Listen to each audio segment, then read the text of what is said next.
Good morning, everyone, and welcome to the Rangers Review morning briefing for Thursday, the 30th of September. A little bit later than usual, but I'm joined by Jonny McFarlane to look ahead to tonight's Europa League showdown with Sparta Prague in the Czech Republic. Jonny, how are we doing? Doing very well, Derek. I'm enjoying my lovely green goo this morning, which is what a man needs to get him invigorated for the long day ahead. Absolutely. Okay, let's talk all things football, Jonny, because there's a huge game taking place tonight, of course, for Rangers in terms of their Europa League aspirations. Massive game, given the fact that they lost their opening game against Lyon. Sparta Prague, on the other hand, drew 0-0 away to Brøndby in their opening game. How do you see this one panning out? I've got slight concerns, I'm not going to lie. The way Rangers have been playing, the fact that Sparta are a very solid side, maybe not quite as good as Slavia were last year, but then Rangers were playing very well when they took on Slavia. And I think the defensive element, with Connor Goldson missing, is obviously absolutely huge. So I'm a little bit trepidatious, but Rangers tend to rise to the occasion in these games. It might be that a sort of backs-to-the-wall type game is right up their street at the moment, especially with the space that'll leave behind the Prague defence.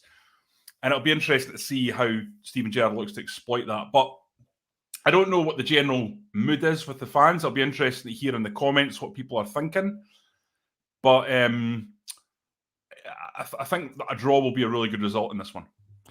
Yeah, a number of Polly Walnuts mentioned earlier. Grim news with Connor Goldson missing. Hugh says, what's up with Connor Goldson, guys? He's not travelled with the squad to the Czech Republic.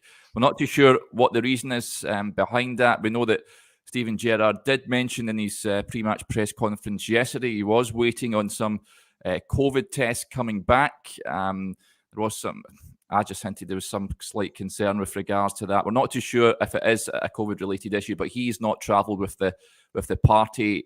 Jonny, he's a big miss, of course. He doesn't miss many games. I think the last game he missed was the recent cup game. What game was it? It was a few weeks ago. I can't remember the specific game. Yeah, but apart from that, his last one was January 2020 against Stranraer. He's played pretty much every single game.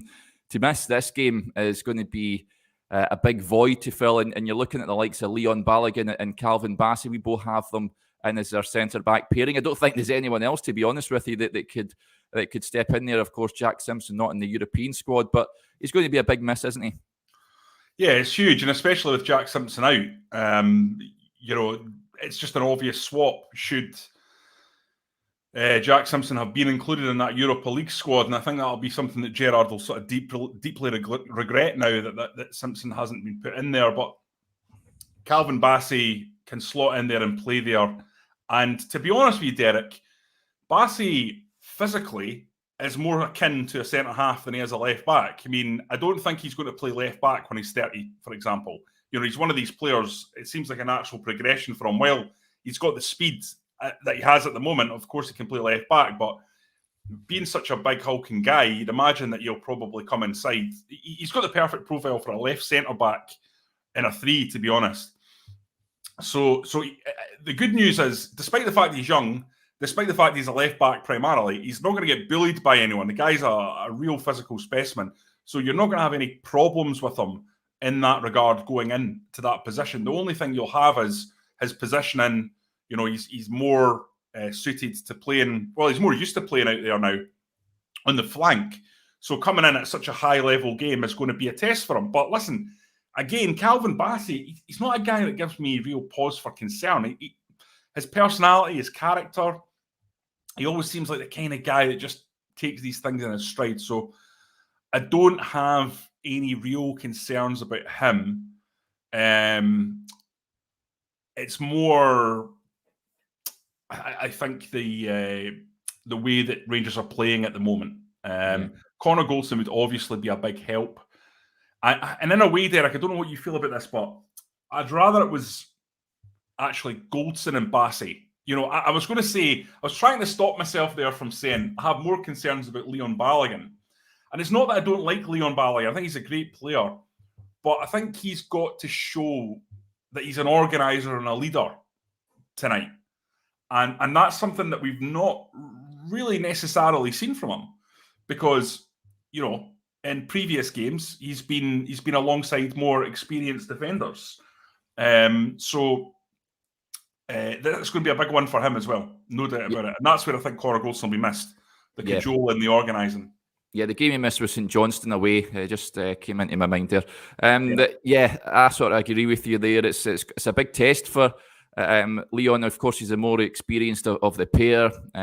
You'd expect him to talk through games. The only thing that slightly concerns me with Bassey is he often gets caught under the ball. And Sparta do like to go direct a lot of the time. I've got a great piece on the website from Joshua who looked at their style of play, and they do like to miss out the midfield a lot of the time. So there could be an aerial threat tonight. So it's a big test for them. You'd imagine the rest of the sort of back five, if you like, Jonny, we've sort of agreed with that. McGregor comes back in goal, Tavernier at right back, and Borna Barisic at left back. The goalkeeping situation is an interesting one. You fully expect Alan McGregor to come back in, but we have seen in recent games John McLaughlin playing more and more often, and it sort of sparks the debate. Are we seeing the smooth transition, if you like, of the number one spot being handed over? I don't know, I think time will tell on that one. We'll see in the coming weeks whether or not that's the case. I think you can certainly make that argument at the moment, but I think Alan McGregor will be playing tonight, mate. I think he's the number one at the moment. Although it does look to me like they're certainly planning to play John McLaughlin a lot more than they were last season. Yeah. But I think it's important to remember McLaughlin played quite a bit at the start of last season, and then McGregor kind of took over the role. Yeah. So the same could happen here. It's just McGregor's a year older. He's going to be 40, and it'll be interesting to see whether or not that happens. Yeah, let's talk about our midfield. Roy mentions could have move inside with Patterson at fullback. I don't think he's going to... Gerrard is going to go with that tonight in such a high-profile game. I think. No, I agree with you, but I think it's a good idea more generally. Yeah. Because again, Patterson, a little bit like Bassey, has got the profile. I mean, he's a tall guy, and I think he could really play that role. I actually think Tavernier could play that role as well. And one of the things Rangers should be looking at for me is a move to a 3-4-3 or a 3-4-1-2 that they can switch to in games to disrupt the opposition. Yeah, you'd imagine they'll be going through these sort of formations on the training ground and looking at trying to fit both Patterson and Tavernier into the same side. You'd like to think that it's something that they were looking at, but in terms of the midfield, we've gone with our predicted lineups with the same midfield three. Now it's an interesting one, Jonny, because John Lundstram has come in for Stephen Davis the last couple of games. And he's performed that role really well. Stephen Gerrard mentioned that as well in his pre-match press conference, where he's also looking to rest Stephen Davis for games and not ask him to play as many games as last year. He's a big Derek Clark fan. He reads the Rangers review for Stephen Gerrard. I'm in the wrong job. He should be employing me. But yeah, so that midfield three, Kamara, Davis, and Lundstram we've gone for. Now, it'll be interesting to see if Lundstram and Davis can perform in the same midfield.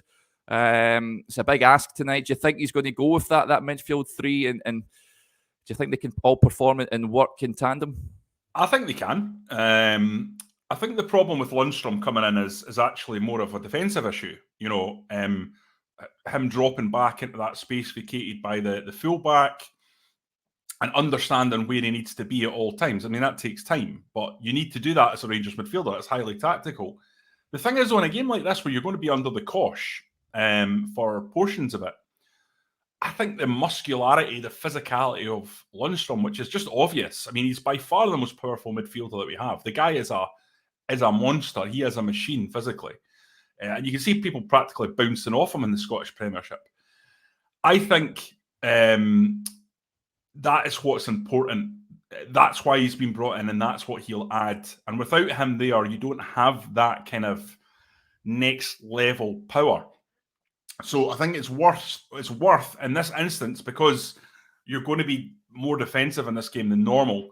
You're worth losing a little bit of that tactical knowledge and a little bit of that attack and flair that, for example, Aribo brings to add that defensive power that Lundstrom brings.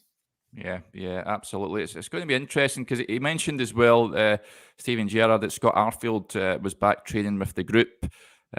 He's often his go-to man in these games. I wouldn't be surprised if he puts him back in for this game, given his work rate, and he can trust him in these games as well. So it'll be very interesting to see who he picks in the engine room.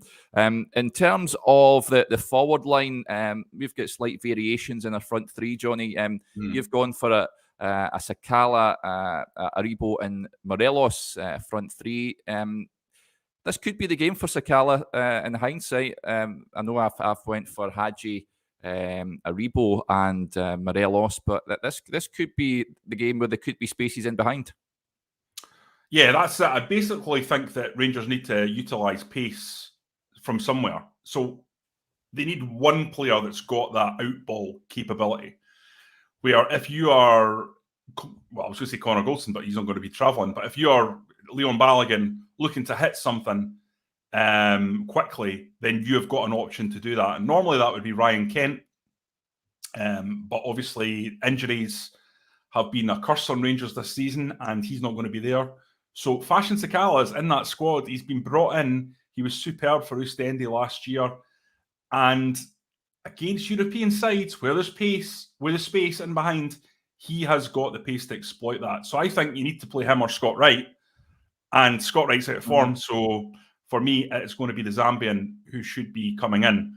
And what an opportunity that would be for him to, stake a claim for a more regular place. And it'd be interesting just to see how he and Morelos dovetail together.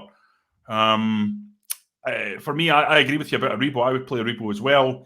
Once again, he adds a little bit more security on that right side. So if you've got concerns about Lundstrom, you tell Aribo to just fill in, to keep an eye out. He adds the ability to win the ball high up the pitch. You know that he's got those telescopic limbs where he can just sort of lean in and knock the ball away from someone and stretch in. He's got the ability to just win the ball in situations where other players can't. Yeah. So I like that. I like having him in there, especially in this kind of game. And he will add a level of security there. Yeah. Now, Sakala, on the other hand, is not going to give you any of that, and that's fine. But he will exploit the space. And then you've got Morelos doing what Morelos does. Yeah. Before we carry on, James has just got in touch. How do you pay the £1? I've subscribed on YouTube. Doesn't seem to have a link to pay for the sub. If you go to rangersreview.co.uk, James, /subscribe, and then you can subscribe there. And we wholly recommend it. It's only £1 a month, so we've got a great offer on at the moment for the first 2 months. So get yourself onto rangersreview.co.uk /subscribe. I wanted to touch on Joe McAnally's got in touch, says that the Goldson is an injury. It'll be interesting to hear if that is the case. I'm sure we'll hear from Steven Gerrard closer to kickoff, of course, when he does his pre-match interview. So it'll be interesting to see what the team is, first of all, and what the situation is with regards to Connor Goldson. I wanted to touch on as well, Kemar Roof, the little video going about, Jonny. I'm not too sure. It's obviously if it's a Slavia Prague fan, but it's someone that's trying to get a reaction from him as he touched down in Prague, saying he's going to injure another goalkeeper and all that sort of carry on. Would love him to make his mark tonight and get on the score sheet tonight. I mean, when you get sent off against Slavia, of course, for me, you can see why he was sent off, but it was purely accidental. And it's one of those ones where he was very unlucky and very unfortunate. Yeah, it's a red card. I think he deserved to be sent off, but he didn't mean it. Yeah. It was one of those, it's the modern game. If it had happened in the 80s, then it wouldn't have even been a booking because they'd have said it's an accidental collision. He had his eye on the ball. And I'm a bit surprised that it's kind of become such a big deal for people in the Czech Republic, that challenge. But I suppose, it's deflection for the horrible racism that was sent towards Glenn Kamara. And so it gives them a sort of justifiable thing to talk about. But it's one guy. He wasn't too impolite about it. It wasn't somebody that was trying to sort of physically square up to Kemar Roof or anything like that. But it's all good. It'll add us fuel to Kemar Roof's fire. And some players need that. Some players need an enemy, something to rally against, and it helps them. Roy Keane used to go on about that. That he needed. He felt like he was better when he had an enemy, or he felt like he was riled up. It fueled to the fire at the end of the day, and I hope that Roof can come in and show what he can do. I don't think he'll start, but I don't think it's impossible that he will. He's such a clever player, as Josh is constantly telling us. And I think he can play any of those front three roles. And I wouldn't be disappointed, for example, if it was Roof, Sakala, and Morelos. But I really will be disappointed, Derek, if there isn't some form of quick outlet, whether it be Scott Wright or whether it be Fashion Sakala. I really think Rangers need that. Yeah, absolutely. David Silling's got in touch with his team. He's opting to go for Arfield and Patterson and Tavernier starting the game. Interesting lineup, that one. It will be interesting to see what the team will be, that's for sure. That leads us on. Hugh gets in touch. Predictions, guys. It's a tough one. I've got to say, I'm a little apprehensive about this game, Jonny. I think it's going to be a very tough evening for Rangers. It's not Sparta Prague are a decent outfit. Rangers not in form in Europe this season. That's not beat about the bush. It seems to me that the fact they're in the Europa League this season doesn't bring the same great excitement as it has done in recent years, because the carrot of the Champions League was dangled and Rangers failed to grasp it. So I think if they can get a point out of this one, they'll be doing well. Yeah, I agree there. I wholeheartedly agree. I think this could easily be a game that could run away from Rangers if they're not at their best. So I think it's important that they really dig in and we go back to the kind of away defensive performance that we've seen so many times in Gerrard's reign. That resolute, non-stop, aggressive high press. I think they need to go for that and really, really go after Prague, not give them a minute to settle. Really, really make sure that Rangers are absolutely 100% at it. And if they do that, they can win.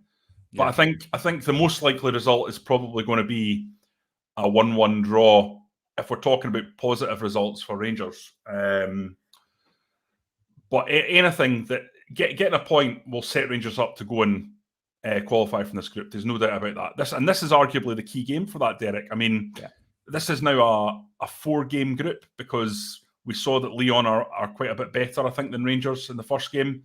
The last game is in Lyon. Now, Lyon might be qualified by then and might play a less strong side. But Rangers can definitely get themselves through based on these next 4 games. The double bill against Brøndby is obviously the big one. But if they can avoid defeat tonight, they're in a very, very good spot to go ahead and do that. Yeah, absolutely. That'll do us there. Thanks to everyone getting in touch. Remember to subscribe and click subscribe to our YouTube channel. Lots of you tuning in on YouTube, so make sure you do that, and you'll receive a notification every time we go live. And of course, we have that great offer on at the moment. Just £1 a month for the first 2 months. Support top quality journalism covering the club you love. We'll bring you all the reaction to tonight's game in Prague, and we'll be back tomorrow morning as we go through that game. But until then, enjoy the rest of your Thursday.